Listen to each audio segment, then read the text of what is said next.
이 복음서의 이 중심에는 제자도라는 게 있습니다. 디사이플십이라고 하는 이 제자도. 예수님이 관심을 쏟은 곳이 제자입니다. 공을 거기 다 들이셨어요. 사실 비록 12명이지만 예수 그리스도께서 꼬신 것은 그 12명의 제자를 중심으로 온 민족과 열방 가운데 하나님의 나라가 선포되고 구원이 이루어지고 하나님의 나라 세워지는 꿈을, 비전을 예수님이 가지신 거죠. 참 놀라운 그런 예수님의 그 지혜죠. 그리고 예수님이 12명에게 늘 같이 동거동락하시고 도제식 방식이라 그럽니다. 도제식 1대1로 모든 걸 전수시키시고 예수님의 사역을 계승하도록 하신 거죠. 그게 이어져서 오늘 우리까지 온 겁니다. 2000년의 역사 속에 예수님의 제자도의 그 가르치심, 그래서 예수님이 하신 그 모든 일을 대행하게 하는, 계승하게 하는 일을 이제 해오신 것이죠. 복음서에 보면 계속 그들에게 가르쳐 주시고 또 모델이 되시기도 하고 또 그들에게 위임을 하시는 작업. 그래서 그들이 실제적으로 예수님의 사역과 삶을 이제 재현하도록 그렇게 하셨습니다. 오늘 본문에는 이제 그 사역을 구체적으로 위임을 하시는 장면이 나오는데요. 7절을 보시면 여러분 보십시오. 12 제자를 부르사, 세 가지의 동사가 나오는데 잘 보십시오. 첫 번째는 부르사, 둘씩 보내시며, 보내다. 그 다음에 뭐죠? 더러운 귀신을 제어하는 권능을 주시고. 세 가지입니다. 부르사, 보내시며, 주시고. 이 세 가지 동사입니다. 매우 중요한 것이죠.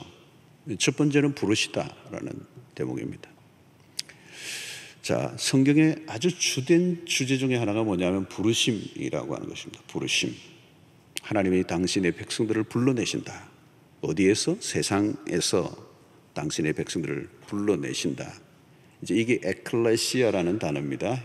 헬라의 교회라고 하는, 에클레시아라고 하는 교회는 바깥으로 불러내시다.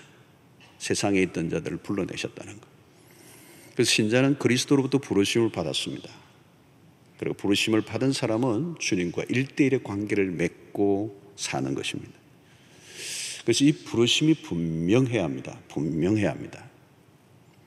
뭐 누구 따라왔든지, 뭐 아내의 설득에 의해서 왔든지, 그러나 처음은 그렇게 됐을지 모르지만 궁극적으로는 주님의 부르심 앞에 내가 반응하는 것이어야 합니다.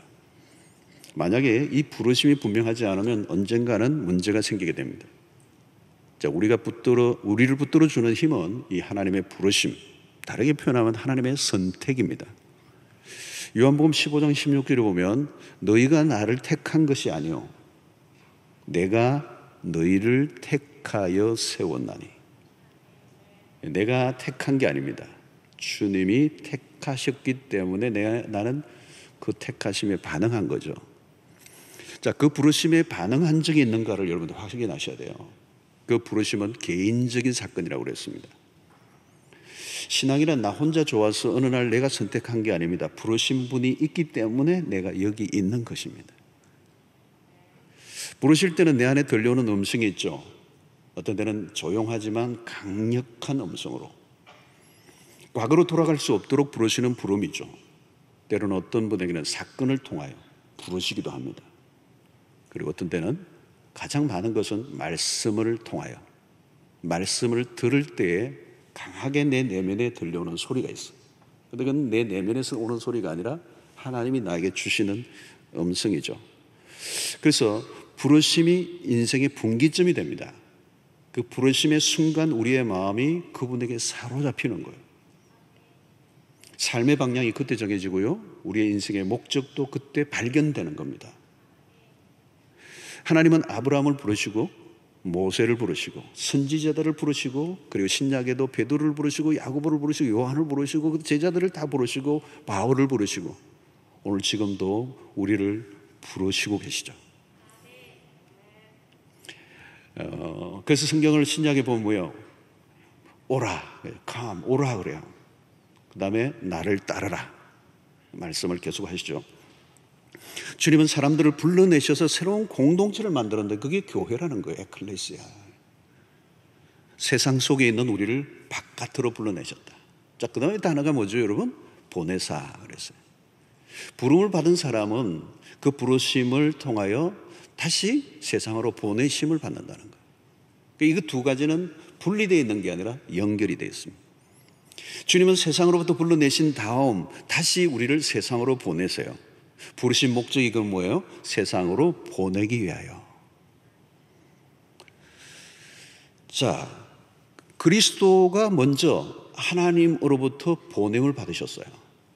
그리고 우리를 세상에 보내시는 분이십니다.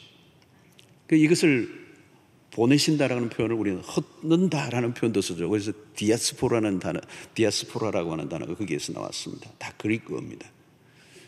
자, 부활 이후에 주님이 제자들에게 나타나셔서 요한복음 20장 21절에 뭐라고 이야기합니까? 예수께서 또 이르시되 너희에게 평강이 있을지어다 너 아버지께서 나를 보내신 것 같이 먼저 보냄을 받았어야지. 나도 너희를 보내노라. 자, 제자들을 오늘 여기 보내시는데 오늘 이 본문에서는 둘씩 보내셨어요. 2인 1조입니다. 유대사의 정의는 반드시 두 사람 이상이어야만 실효성이 있습니다. 한 사람으로는 정인이 될 수가 없어요. 정의는 한 사람보다 두 사람이면 더 확실해지죠. 2인 1조로 보내셨습니다. 자, 아무튼 신약의 성도들은 모두 주님으로부터 파송을 받았어요. 마태복음 28장 18절로 20절이 유명한 예수님의 마지막 대사명입니다. 예수께서 나와 말씀하시되 이르시되 하늘과 땅의 모든 권세를 내게 주셨으니 그러므로 너희는, 그 다음에 무슨 단어예요? Go, 갔어. 이게 중요합니다. 여러분, 예수님이 남기신 마지막 유언이고 대사명이에요. 너희는 갔어. 너희는 갔어. 이 제자들에게 주신 명령이지만 신약의 모든 성도들이 이 구조를 같이 받은 거예요. 12명에게만 주신 명령이 아니에요. 그래서 우리는 예수님의 12제자를 사도라고 부르죠. 사도라는 이 말의 뜻은 보냄을 받았다라는 뜻입니다. 제자라는 말의 뜻에는 훈련을 받는다라고는 의미가 많지만 사도라는 말은 보냄을 받는다는 거예요. 신약의 교회는 사도성을 이어받았다고 그래요.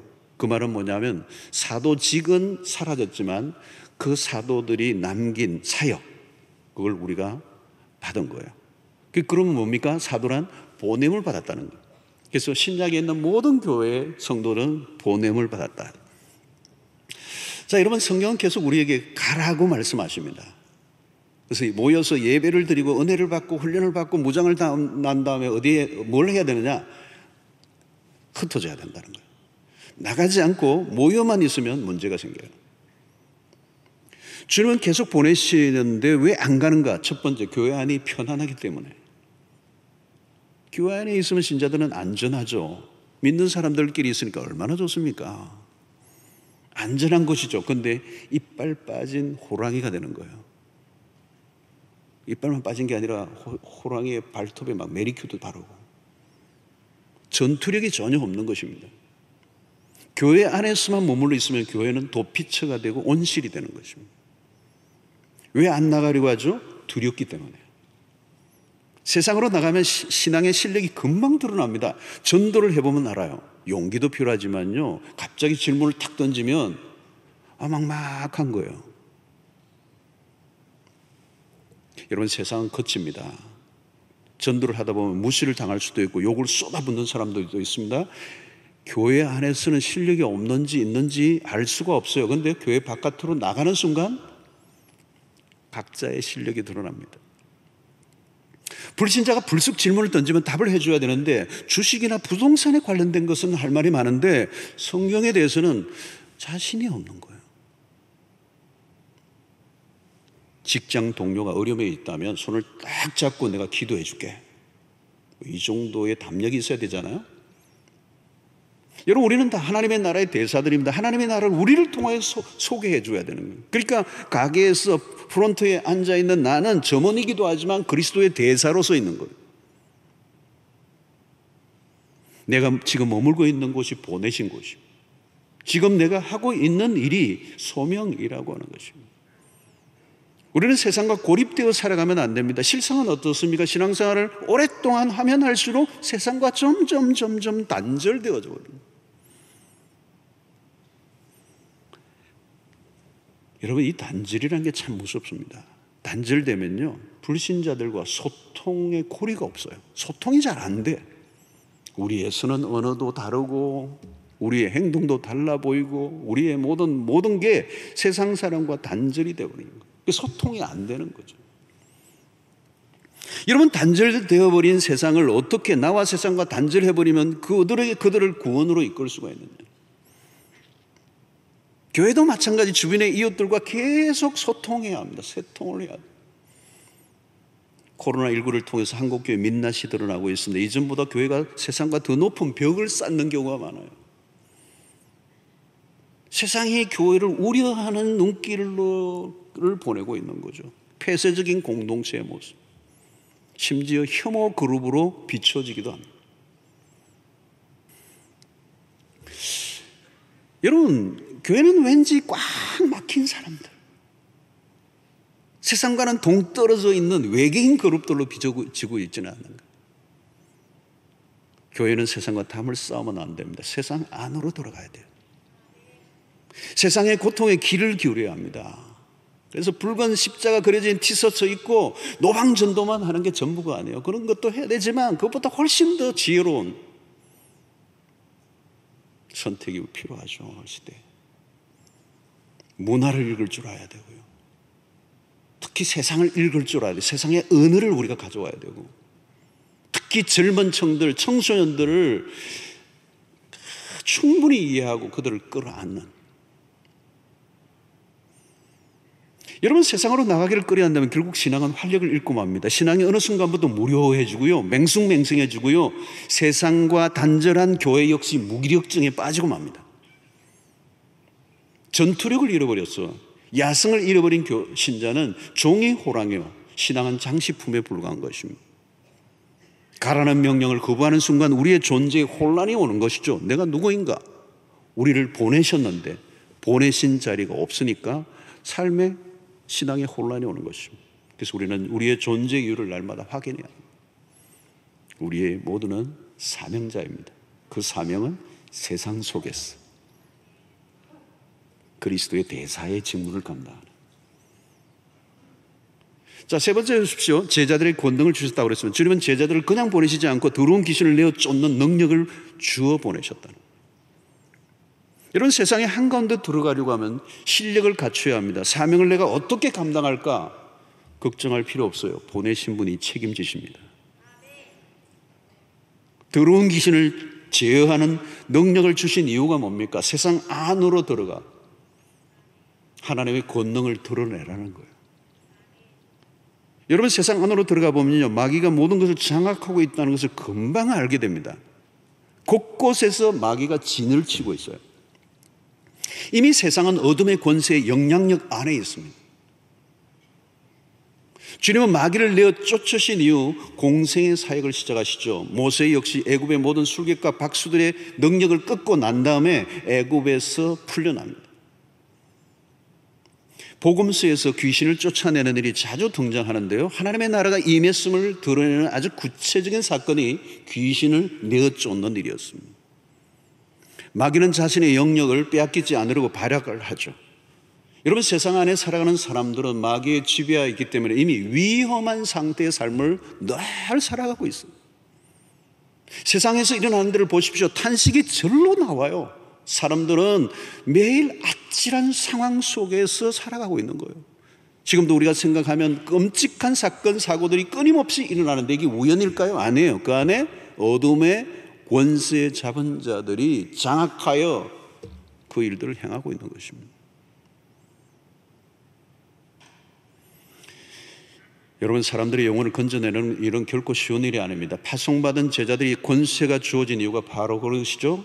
현장에 가면 죽느냐 사느냐의 전쟁이 벌어지는 거죠.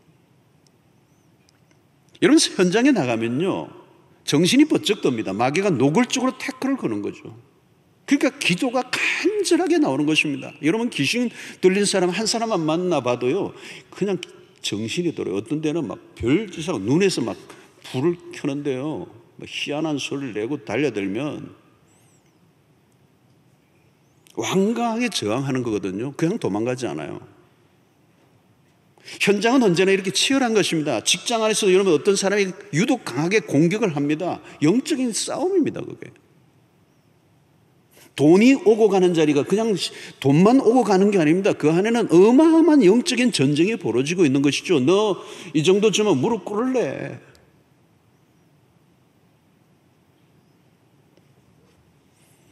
여러분, 우리는 하늘의 권세를 얻지 않으면요, 현장에서 맥도 못 쳐요. 교회 안에 있을 때는 몰랐어요. 그런데 교회 바깥으로 나가면 어둠의 권세가 실제적으로 모든 영역에 지배를 하고 있기 때문에. 그래서 여러분, 효과적인 사역을 위해서 그리스도께서 제자들에게 귀신을 내어 쫓는 권세, 병을 낫게 하는 권세를 주신 거예요. 여러분, 우리가 권세를 달라고 할 필요도 없습니다. 복음의 현장으로 나가서 복음을 위해 살다 보면요, 권세가 따라오게 돼 있어요. 예수의 이름으로 능력을 드러내는 것은 영혼을 건져내는, 마귀의 권세 아래 있는 자들을 구원의 길로 이끌어내기 위하여 내 자신의 문제가 아니라 그 형제와 이웃을 위해서 담대하게 선포할 때, 나만의 기도에서 벗어나 다른 사람의 영혼을 위하여 우리의 삶을 드릴 때, 오늘 또 기적은 일어나고도 남는 역사가 있다. 나를 변화시킨 하나님의 능력이 나에게만 적용되는 게 아니겠죠. 다른 사람에게도 나타나는 것. 나의 문제가 아니라 하나님의 나라를 위해서 여러분들이 선포함으로 예수의 능력이 일상 속에 나타나게 되기를 주의 이름으로 축원합니다. 자, 8절 이후부터는 보냄받은 자의 생활에 대한 매뉴얼이 나와요. 8절 9절을 보면 명하시되 여행을 위하여 지팡이 외에는 양식이나 배낭이나 전대의 돈이나 아무것도 가지지 말며 신만 신고 두벌 옷도 입지 말라 하시고. 이 말은 뭐냐면 기본적인 필요, 복음을 위해 살아갈 때 기본적인 필요를 주님이 채워주신다. 주님은 제자들이 순종하고 현장으로 나가면 필요한 것들을 채워주시겠다고 약속을 지금 하고 계시는 거죠. 미리 준비하고 가는 게 아니라 나가면 주님이 해결해 주신다. 하나님의 나라를 위해 살아가는 사람들의 삶의 방식입니다. 모든 것이 완벽하게 준비된 상태에서 나가는 것이 아니라 내 문제를 해결하고 난 다음에 주를 위해 살겠다고 하는 것이 아니라 먼저 주님의 말씀 앞에 가라고 하는 명령 앞에 순종하며 나아가면 그 다음은 하나님의 몫이라는 것이.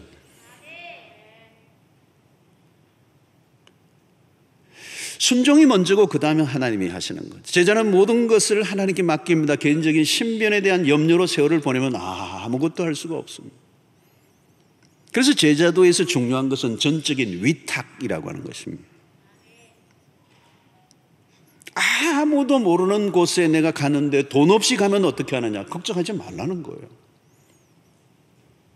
우리는 뭔가 단도리를 하고 뭐 준비할 거 다 하고.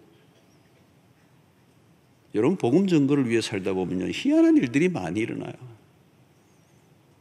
복음을 전했는데요, 나는 한 번 없이 갔는데 내가 복음만 전해서 복음을 전했는데 복음을 받은 사람이 회심을 하고 변화가 일어나니까요, 무슨 일이 나는 줄 아세요? 그 사람이 재워주고요, 먹여주고요, 필요하면 여비도 주고요. 거기서 다 나오는 거예요. 그게 하나님의 공급입니다. 에너지를 엉뚱한 곳에 빼앗기지 말라는 거죠. 물론 오늘 본문의 말씀이 오늘날 우리 모두에게 적용되기에는 어려운 부분들이 없지 않아 있지만, 우리가 그리스도의 복음을 위해 살아가게 될 때 그리스도인들이 가져야 할 기본적인 삶의 기본기, 우리의 삶을 전적으로 그분에게 위탁하고 복음을 위해 살면 그 복음에 합당한 일들을 감당하도록 하나님의 공급을 하나님께 책임져 주시겠다. 멋있는 일들이 일어나는 거죠. 자, 10절을 보십시오. 또 이르시되 어디 있든지 누구의 집에 들어가거든 그곳을 떠나기까지 거기 유하라. 이 무슨 말씀이에요? 전도자가 처음 방문한 곳에 그 집에 머물라는 거예요. 그 집에, 그곳을 떠나기까지 거기 유하라는 거예요. 이 말은 뭐냐면 처음 방문한 집이 마음에 안 들 수도 있어요. 그러나 여기저기 옮겨 다니지 말라는 거예요. 여러분, 선교지 가보면요, 그런 경우가 있습니다. 숙소도 마음에 안 들고 더운 지방에 에어컨도 없고 뭐가 열악해 샤워하는 데도 없고, 그럼 다른 데 좀 더 좋은 조건이 있는 데로 갈까, 그러지 말라는 거예요. 낯선 환경과 마주칠 때 피하고 싶어집니다. 그러나 주님은 어떤 환경이든지 그것을 받아들여라는 거예요. 만족하라는 거예요. 기본적인 필요만으로 만족하라는 거예요. 좀 더 좋은 조건을 찾아다니지 말라는 거예요. 편안함을 쫓으면 소기의 목적을 달성할 수가 없다는 거예요. 선교지에서 경험하는 것 중에 하나는 불편한 거에 있는 건 사실인데 그 묘한 기쁨이야. 불편하고 없는 것 투성인데 도시의 삶에서 얻을 수 없는 기쁨이 있어요. 불편하면 불편한 대로, 있으면 있는 대로, 없으면 없는 대로 사는 삶을 익히는 방식. 주어진 환경에 자족해야 그리스도의 왕국을 위해 충성할 수 있다는 것을 말씀하고 있는 것이죠. 자, 11절 마지막 절이죠. 어느 곳에서 너희를 영접하지 아니하고 너희 말을 듣지도 아니하거든 거기서 나갈 때에 발 아래 먼지를 떨어버려 그들에게 증거를 삼으라 하시니 그랬어요. 어디를 가든지 환영하는 곳이 있고 거부하는 곳이 있습니다. 모든 곳에서 환영한다고 생각하면 힘들어질 수 있습니다. 환영하지 않으면, 말을 잘 듣지 않는다면 미련을 두지 말고 떠나라는 거예요. 발 아래 먼지를 떨어버리라. 매몰차게 떠나라는 말은 아닙니다. 항상 우리는 매너가 있어야 되죠. 품격이 있어야 됩니다. 자, 오늘 여기서 말씀은 복음을 바라지 않는 곳에서 너무 시간과 많은 에너지를 쏟지 말라는 거예요. 다소 의외일 수도 있습니다. 어떤 데는 좀 더 노력해야 될 필요가 있는 부분들도 있어요. 묵묵히 사역을 감당해야 되는, 하루아침에 열매가 맺히지 않기 때문에. 그러나 여기서 강조는 뭐냐? 긴박성입니다. 심판의 때가 가까웠다. 시간을 지체할 겨를이 없다. 마지막 때다. 우리는 우리의 시간과는 언제나 그리스도에게 맞추어야 합니다. 주님의 말씀에는 긴박감이 있어요. 그러므로 모든 사람들에게 골고루 복음을 들을 기회를 주어야 한다. 여러분, 오늘날의 교회는 마지막 시대에 놓여 있습니다. 그리스도의 초림 이후에 2000년이 지난 지금의 시간은 재림만 남겨둔 시점입니다. 주님의 재림은 언제든지 일어날 수 있습니다. 요즘 세상을 보면 모든 면에서 위기죠. 말기적 현상이 뚜렷합니다. 위기의 과부하가 일어나고 있습니다. 위기들이 과부하를 일으키고 있어요. 그렇다면 우리가 할 일은 분명합니다. 이 마지막 때 더욱더 복음 증거에 초점을 맞춰야 합니다. 너무 많은 것을 추구하다 보면 삶의 방향을 잃어버립니다. 궁극적 이유를 분명히 하면 삶은 단순해집니다. 우리에게 주어진 시간은 한정되어 있습니다. 긴급성을 놓치지 말아야 합니다. 지금은 한간 시간이 아닙니다. 2000년 전 그리스도가 이미 세상의 마지막 날을 예고하고 있습니다. 그 이후로 2000년이 지났습니다. 그리고 지금은 시대의 말기정상, 문명의 말기정상, 모든 영역의 위기도 위기를 맞고 있습니다. 우리는 왕 대신 그 왕의 귀환을 간절히 기다려야 합니다. 아멘. 주 예수여 어서 오시옵소서. 우리의 모든 것은 그분의 오심에 초점을 맞춰야 합니다. 주님은 오늘 우리를 그래서 세상으로 보내십니다. 그분이 곧 오신다고. 인류의 마지막 때가 왔다고. 예수를 믿고 구원을 얻으라고. 우리의 삶을 통하여, 우리의 입술을 통하여 치열한 세상의 현장 안으로 들어가 나팔을 불어야 하는 거죠. 오늘 예수 그리스도만이 유일한 인류의 소망인 것을 선포하는 일에 거리낌이 없는, 그래서 사도행전 28장 마지막 절에 얘기했던 거침없이 담대하게 예수를 증거하는 여러분들 되시기를 주의 이름으로 축원합니다.